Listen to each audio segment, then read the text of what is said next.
Hey everybody, welcome to the Cardboard Cave. Here to talk about a board game. Going to give you as quick overview as I can and my thoughts on it. Maybe help you decide if it's something you might want to check out. Something I love in board games is when you take deck building and do something else with it. Add a board element. One of my favorite games of all time, you may or may not have heard of, it's called Trains. It's an exceptionally boring name for a game, but Trains takes deck building, very, very much like Dominion, the original deck building card game. It very much takes Dominion and adds something to do with it, like something to do besides playing the cards. I mean, the card play affects the board, and Trains, you're laying trains, you're making connections to different cities. The point is, the deck building is used to actually affect the board state. I don't know why. I just love that. Deck building games, I don't like automatically get excited when I hear something's a deck building game. In a lot of ways, I still think Dominion might be sort of the pinnacle, at least as far as just pure deck building. But when a game takes deck building and does something else with it, it has a lot of potential for me. Trains I mentioned, but also a game called Dune Imperium from the designer of this game, Paul Dennen. Paul Dennen, the designer of Clank in Space. Sorry. There we go. Is a game I love. Clank, of course, came out way before Dune Imperium. I did not even realize that he was the designer. I don't guess I even knew who he was before Dune Imperium, if I'm being honest. I'd always heard about Clank. People really enjoyed it, but I just never tried it out. And actually got to play with some friends one of the newest versions of Clank. I guess it is the newest version, I suppose. Clank Catacombs. In Clank Catacombs, you're turning over tiles and exploring a dungeon as you go. Whereas the original Clank was just a board. This is the second version, the one we're talking about today, Clank in Space.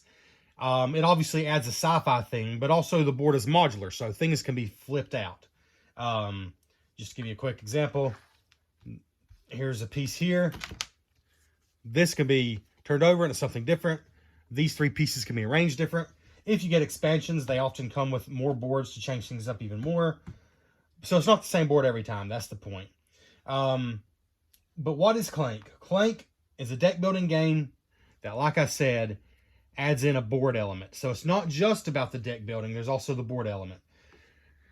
If you've played Dominion or, some of the more popular deck building games, you're going to have a leg up. If you happen to have played Dune Imperium, you're really going to have a leg up because the actual card play has a lot of similarities, which makes sense, the same designer. But let me pretend you don't know anything about that. If you don't even know what I'm talking about when I say deck builder, I know I do a lot of different stuff on this channel. I know you're not all hardcore board gamers. But a deck builder is simply where you start with a deck of cards. In this game, it's 10 cards that are pretty weak. In fact, some of them are downright negative. But that's your deck of cards. Every turn, you're going to have 5 cards in your hand from your deck. And you're going to play all of them in this game. So, the point is to make your deck better, to build it, by adding cards from the adventure row, which are basically cards from this big deck that you're basically going to purchase to hopefully make your deck better. So, as you continue to play the game and you shuffle your own personal deck, the cards you play will be better than the ones you started with. That's a deck builder. But that's all the kindergarten lesson we're going to give. Let's talk about the game. This game is one that to me just makes so much sense that I think I can explain it pretty easily. Because all you ever do on your turn is play all the cards in your hand. And that's interesting. Every deck builder doesn't require you to play all the cards. This one does. You play all the cards in your hand, and then you do as much as you can in any order you wish. But the point of the game is what you need to always keep in mind. Because this is Lord Eradicus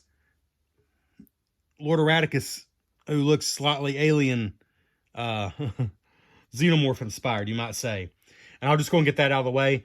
I'm not going to really highlight the artwork because you got a bird's eye view here. You can't see it that well anyways. But literally every single card in this game is a gentle spoof on something in science fiction. But I appreciate that it's not so heavy-handed that you feel like you're just constantly missing out. It works on its own. But if you happen to know the series it's talking about, it's kind of funny. Like this, excuse me. This little fellow here in a colorful sweater is a helpful prodigy. And it says he's not a know-it-all. He just doesn't know when to shut up. Shut up, Wesley. Some of you will definitely know who that is. Some of them I don't know, though. But that's okay. Anyways, the theme of the game is Lord Eradicus has basically stolen everything in the galaxy. And he's just making a victory lap around the galaxy, bragging about his stuff.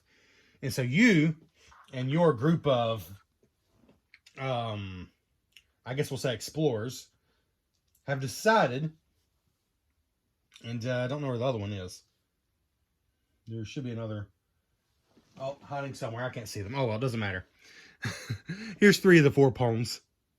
Like I said, here's 2 of the 4 pawns. And obviously even these are, sorry, I really struggle with the orientation of this camera right now.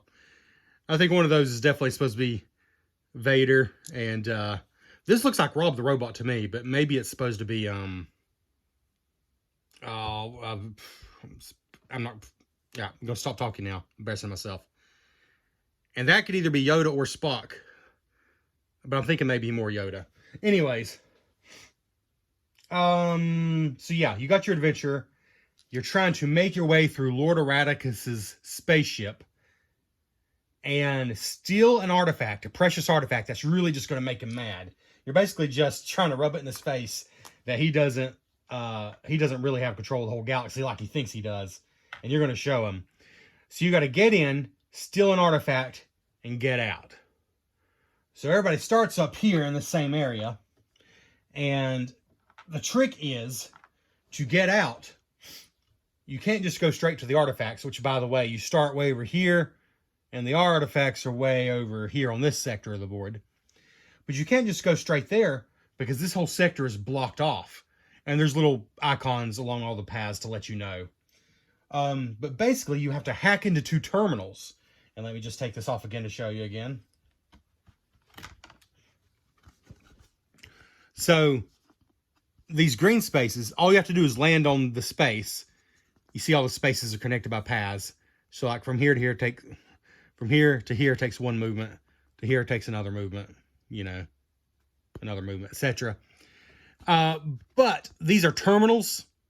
You just have to go there, land on the space, and everybody starts with 2 data cubes. 2 clear cubes. And when you've landed on the space, you just put a cube there. And now you've got one of your data cubes out. You've hacked into 1 terminal. But you can't hack into another terminal on the same board. You have to pick a different board.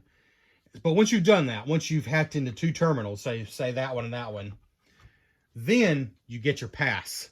Basically your key code or whatever you want to call it. So now you can freely take all the paths that lead into the archive room. Then you have to steal an archive, and they range from only 5 points all the way up to 30 points. So here's basically a Game Boy. It's only 5 points. And they range all the way up to the captain's chair itself, which is 30 points. And everything in between. You only get 1 artifact, and once you have it, it's yours. And you might be wondering, why would you ever take a 5-point artifact when there's a 30? Well, obviously, once somebody gets the 30, nobody else is getting it. But also, you're kind of nervous this whole game if you're even going to be able to escape and get out. Because the twist on this game, and this is something that might be a turnoff for some people, but I think it is very important to give the game that tension that a deck builder doesn't necessarily always have.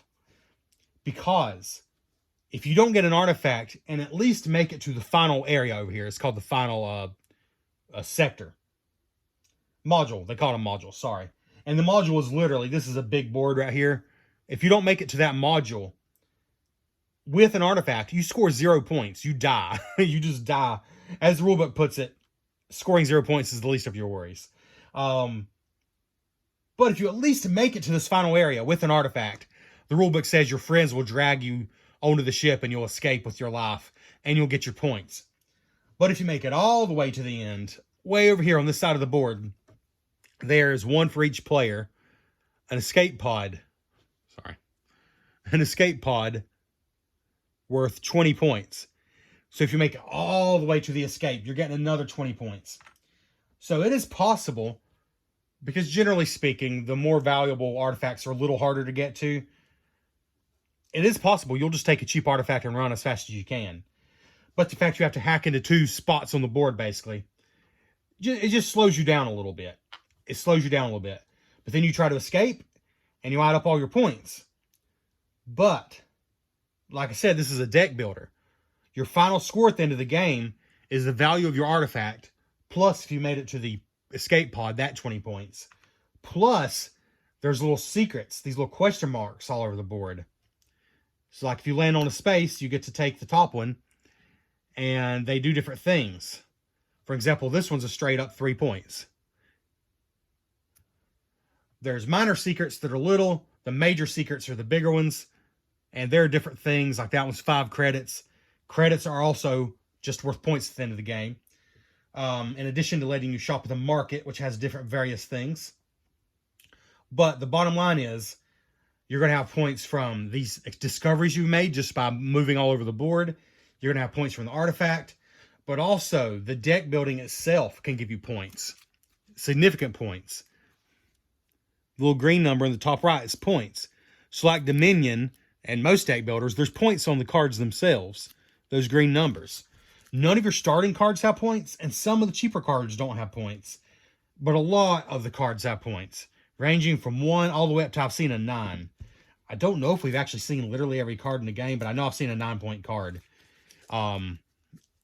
So the actual deck building gives you points in addition to what you find in the spaceship itself.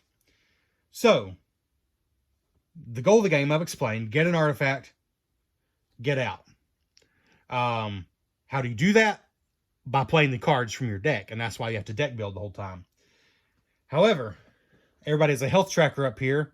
If you can't see it, it doesn't really matter. It just has 1, 2, 3, 4, 5, 6, 7, 8, just 9, I guess. Just spots for 9 health. And if you ever reach the skull symbol, you're done. You're knocked out. Like I said, if you're knocked out in this last module, you still get to score your points. If you're knocked out anywhere else on the board, you don't score anything. You just finish the game with 0 points. More on that in a moment. So, you're keeping track of your health. How do you take damage? Well, first of all, just around the board, there's symbols. Like, let's say I wanted to go from this path to here. If I don't have a sword symbol on a card I played that turn, I got to take 1 damage. Because there's 1 fight symbol there. Here's a sword symbol. This card has 2 of them. So for each of those symbols on a card you played, you can basically ignore one of those symbols along the paths. For each one you don't ignore, you're going to take a damage.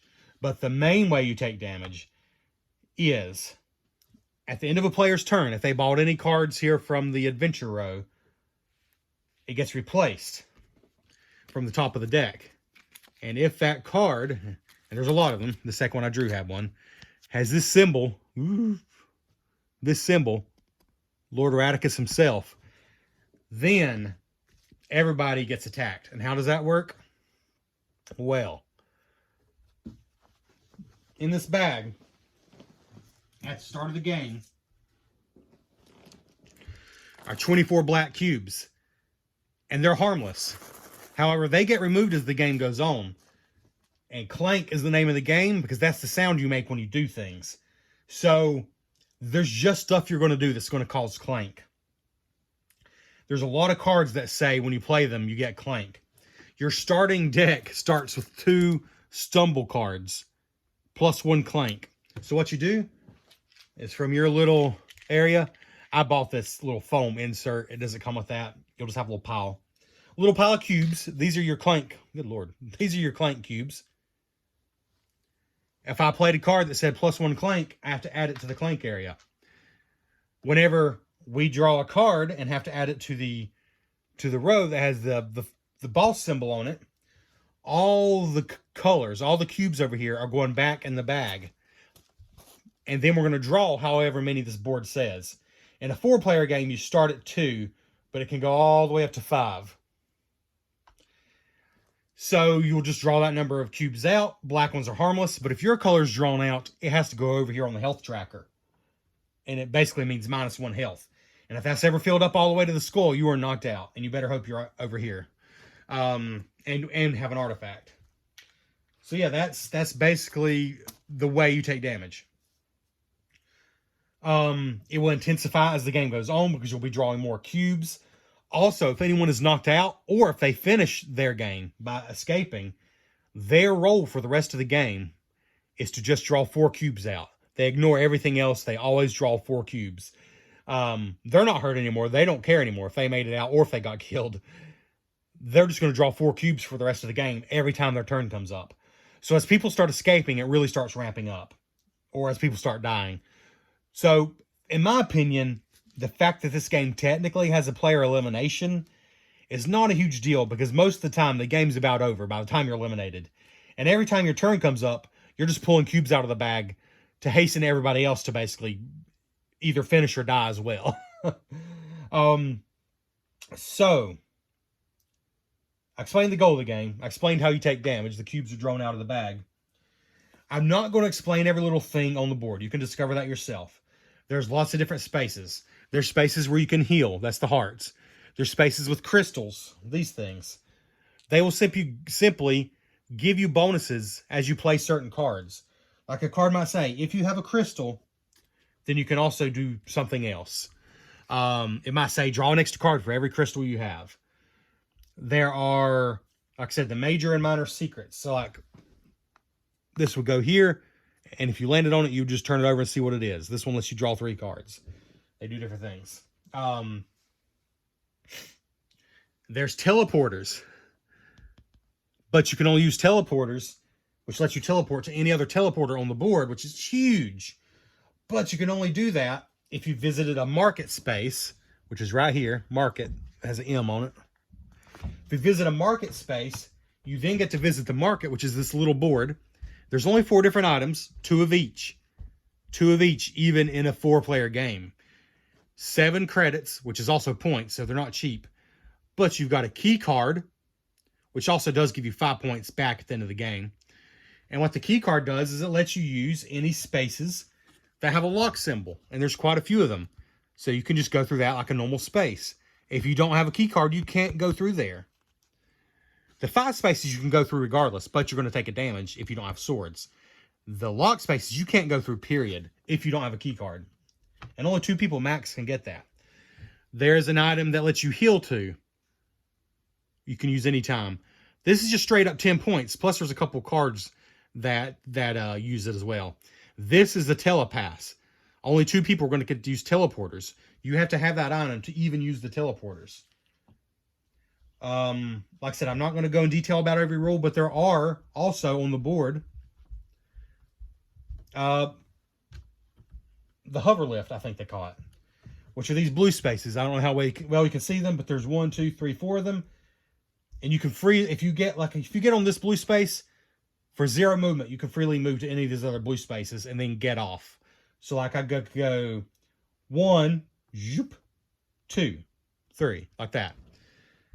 So there's ways to help you move around. Like I said, the different modules can change out as you see fit. This is the med room with all the hearts on it. But you might play a game that doesn't even have that in it. They recommend you use it in your first game, your learning game. But because it is hard to heal up. There's a couple spots on the board that let you heal. But if you're not playing with this med module, that could be tricky. So I explained how you win. I explained how you can die and actually get 0 points. Oh, by the way, here's the other... no, that's not it. I don't know where the other figure is. Oh, I found them. Never mind. They're all over there now. So, let me just show you your starting hand. Everybody has 2 stumble cards. That is negative. It does nothing good. But you have to play it if you draw it. You have to play all 5 cards you drew. So like in this case, I drew 1 stumble, so that's plus 1 clank. See if I'm orange here, I gotta have 1 clank to the area there. So that means when the boss attacks, I'm gonna have more chance of getting hit. And then I got these cards. All right, so basically the way you read a card, the blue number is called skill. That's really your buying power. They call it skill because you're like acquiring these helpful people, I guess. But that's really your money, your purchase power for buying new cards. So in this case, I have 3 purchase power and 2 movement. That's the boots. Plus you look to see if the cards have any special abilities written down here. In this case, these are just starter cards. They don't. So like, let's say I'm here. Let's say I'm over here. I got 2 movement. Let's say I want to move into here. That's 1. And here, that's 2. Then I can get a heart. But these red barred spaces are security checks. You can't move anymore. You're stuck. So like, let's say I had played 4 movement and I did 1, 2. I'm still stuck there. I can't move anymore this turn, even if I had extra movement. That's what these do. But I could collect a heart. And if I still need to put a data cube out, I could do that and collect whatever is printed on the space there. Because remember, you got to get 2 of those cubes out to even get a pass to make it into the artifact room. So that's those cards. Let's show you a couple of non-starter cards. For example, this one, the Helpful Prodigy we showed you earlier, he's got a little bit of everything. He's got a skill point, which helps you buy new cards, a movement, and an attack. And what that means is, again, you can simply go through lines on the board, corridors, that have the fight symbol on them without taking a damage. But this one also says all players get plus 1 clank. So that includes you. Everybody adds a clank to the board here. So you take another one out, everybody puts one there. Oh no, things are getting worse. Everybody's in clank, you know. Let's see. Here is one. That's a good example. The Phantom Agent, by the way, this is the points it's worth at the end of the game. This is the cost. So this costs 4 to purchase from the row. But it gives you 2 purchasing power every time you play it. It gives you -2 clank when you play it. So that is awesome. So if I played this, I could actually take 2 clank away from this area over here that I played that haven't gone in the bag yet. As long as I've not gone in the bag yet, I can get rid of them when I play this card.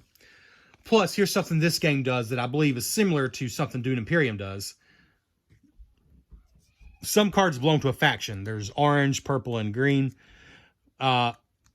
If you've played another card this turn with that same faction, you get to also do whatever it says here.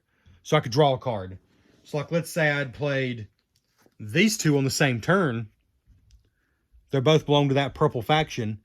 Freedom Fighters, I think they're called. Whatever they're called. So I could also draw a card as a bonus action. That's what these symbols mean. Some of them might say, it might show like a crystal here. And it's like, if you have a crystal, you get 2 credits or whatever. So those are bonus things. That's basically what the cards do. So like this one gives you 2 buying power and, oh, sorry, 2 buying power and a movement, 3 buying power and a movement, plus if you've played another outlaw card, which are these orange ones, on this turn, you'll get 2 more movement. So you kind of synergize your cards a little bit. Like it might be every time a orange card comes up, the outlaws, you want to get it because you've got a couple of those already. That kind of thing. But really what I'm paying attention to when I'm buying cards from the adventure row here is, am I trying to get out? Like, have I already got the artifact and I'm just trying to get out as fast as I can before I die? Then I'm looking for cards with a lot of movement, the boots. Earlier in the game, I'm looking for cards with a lot of buying power, the blue number here, because I want to buy new cards. And late in the game, I'm really looking for cards that are straight up worth points. If I'm pretty confident I'm going to make it out alive, then I'm looking for cards that give me points. There's always 6 available at the start of your turn. They're not refilled till the end of your turn. And there's always 4 cards available that are just like basic cards. So like this one gives you a lot of fighting power and a little bit of buying power. That's always available. This one gives you Boldly Go. Gives you 2 buying power plus a movement. Memory core is straight up points. It costs 7, which is a lot. So you got to be able to generate 7 on your turn. But it's worth 5 points at the end of the game.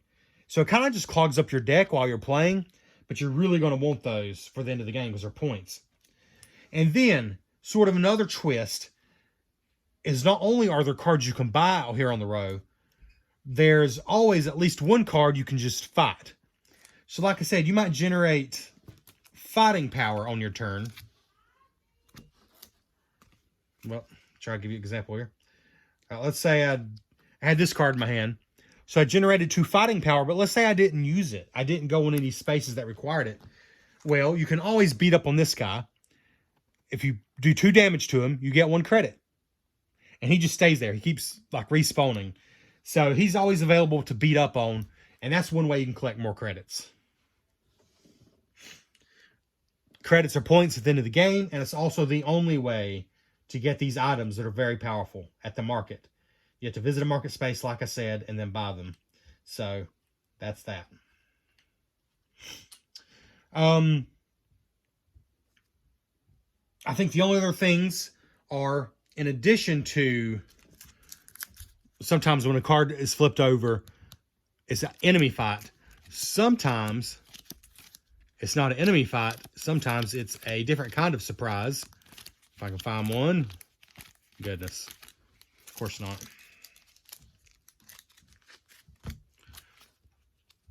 I promise they're in here. Wow. They're not that rare. Wow. There we go. My goodness. They're called Arrive. That's this symbol. And then you have to look. Arrive. That means when the card shows up on the row, all players get a Clank. So that's what that one does. If you played Portal, you'll recognize that. The iPod, it says.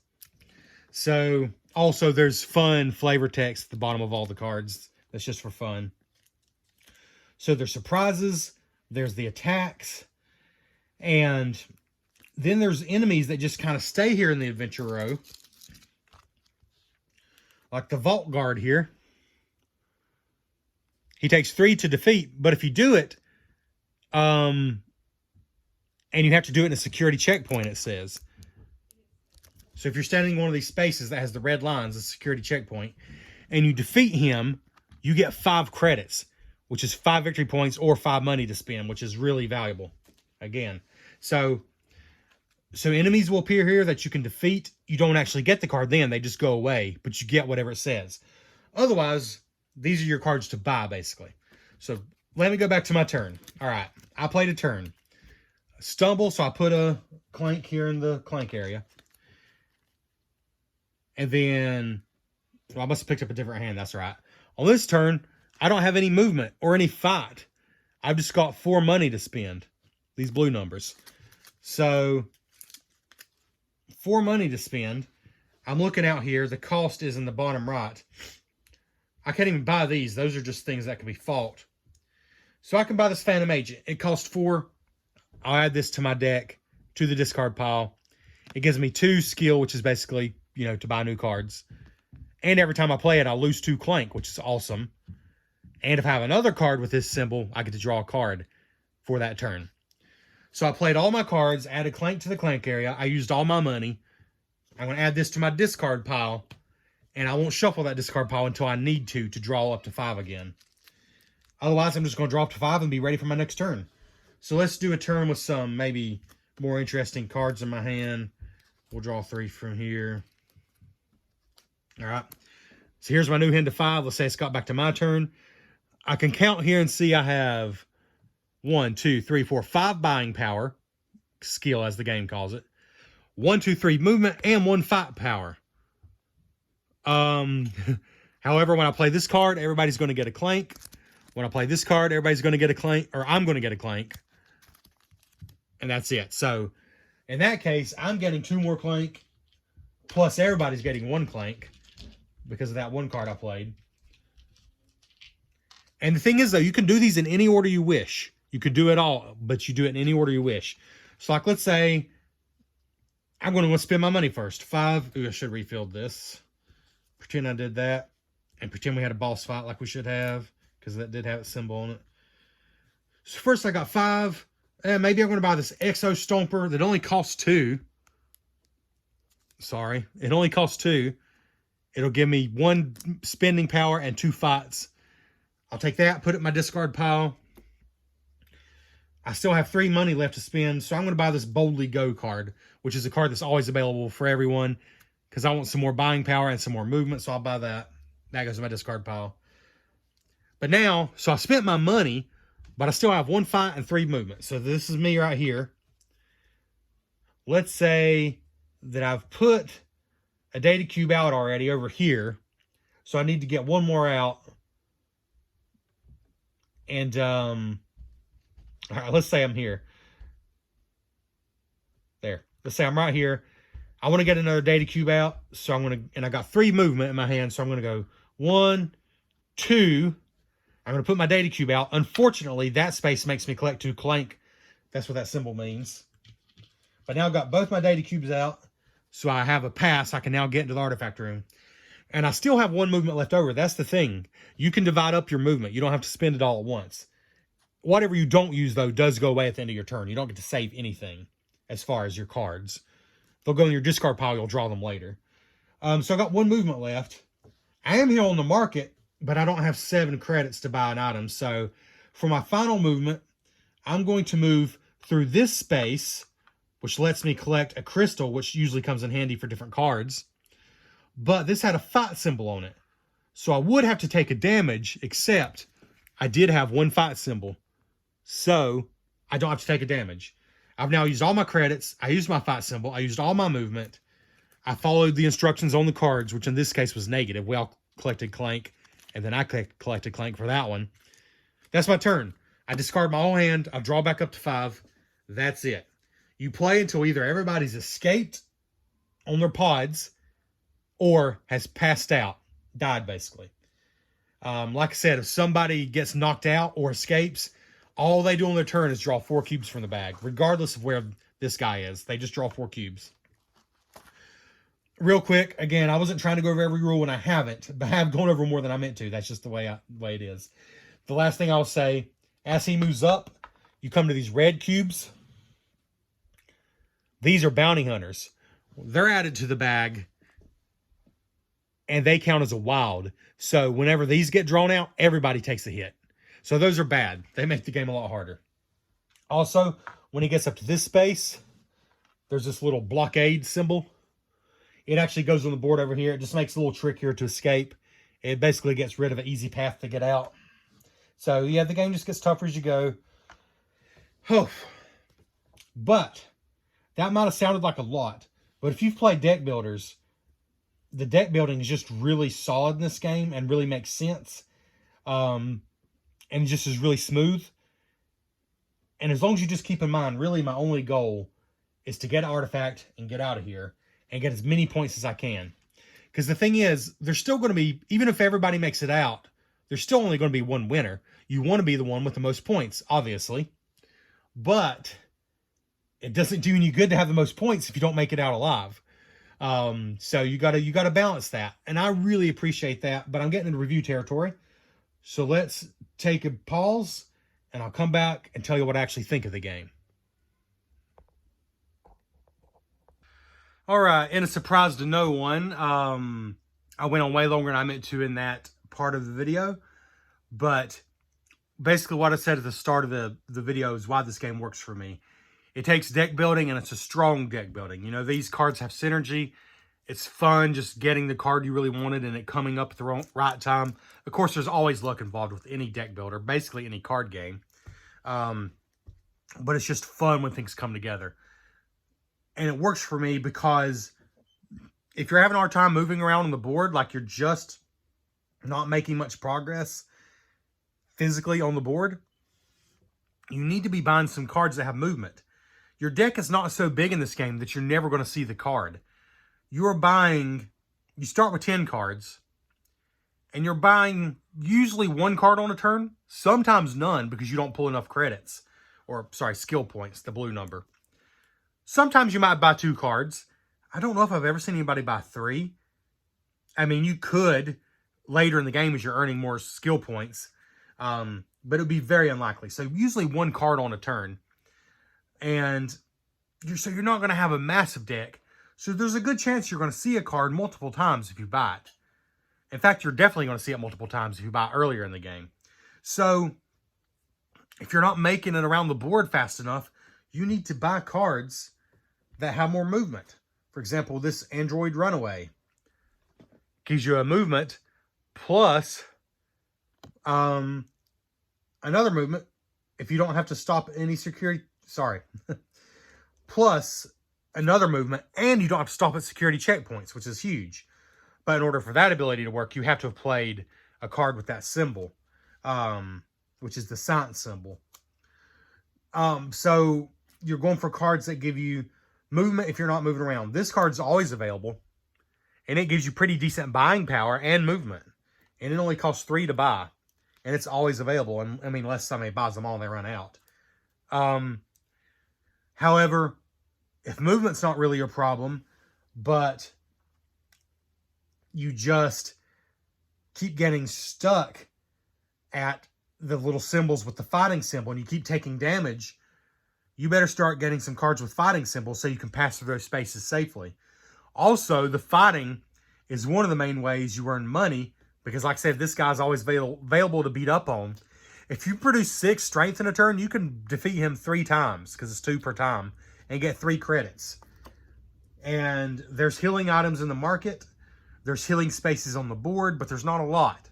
So if health is your trouble, you got to make that a priority.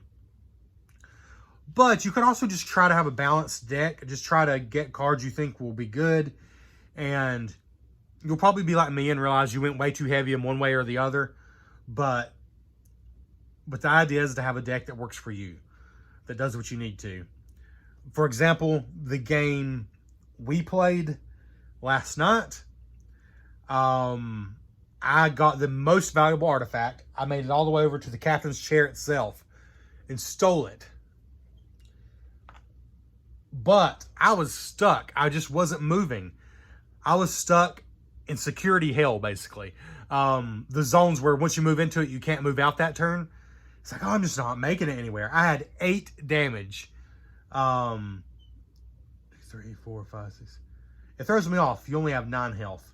And now I'm wondering if you're supposed to start with a cube at the bottom. I might have messed that up, honestly. I might have. But in any case, I had 2 health left. I know that much. I had 2 health left. That was it. And I'm stuck all the way on the right side of the board. And I got to make it all the way over to the left side of the board with the exit. And like, I'm screwed. But a card came up. A card came up similar to the one I just showed you that had 3, it was a very expensive card, but it had 3 movement on it. And I can't remember exactly how it worked, but I think it was if you have it required a lot. It was a lot to purchase it. I don't think it was worth any points even. But if you had a security or one of these crystals, you can ignore security checkpoints on the turn you played that card. So I had a bunch of movement, and I could ignore the security checkpoints. And I had a card that let me draw another card, so I drew another card with 2 more movement on it. I think I had something like 8 movement, which is crazy for this game. Like, I was lucky to move 2 spaces any other turn. But this turn, the card I just bought, because of a card I had that turn, I was able to put that awesome card on the top of my deck. In other words, another card I had said, instead of putting this card in your discard pile, whatever new card you purchase this turn, you can put on top of your deck. So I drew it immediately. So I had an awesome turn.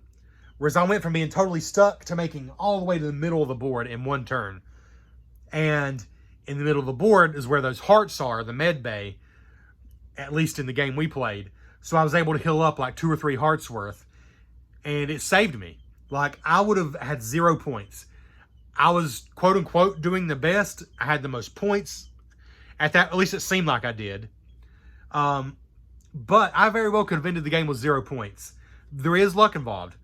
The skill is, or the strategy is, like any deck builder, buying the cards you think are going to be helpful. Hopefully you're right. Buying the cards that you think will help you do what you need to do.